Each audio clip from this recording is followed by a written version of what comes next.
कैसे फोन है चालू होगा तय करने लिए लगभग किसी भी मुद्दे पर जहां एक एंड्रॉयड डिवाइस शुरू नहीं होगा, यह हमेशा तरीके के लिए और यदि समस्या बनी रहती है ये देखने के लिए पुनः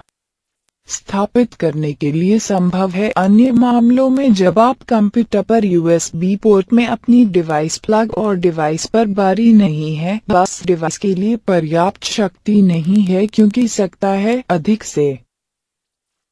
अधिक 30 मिनट के लिए बैटरी चार्ज। या देखा है कि किसी तरह के उपकरण के साथ एक बैटरी उधार लेने और की एक कोशिश करते हैं, उपरोक्त कदम से कोई भी काम करते हैं तो आप अपने एंड्रॉइड पर एक कारखाने मुश्किल रीसेट प्रदर्शन करने के लिए चाहते हो सकता है।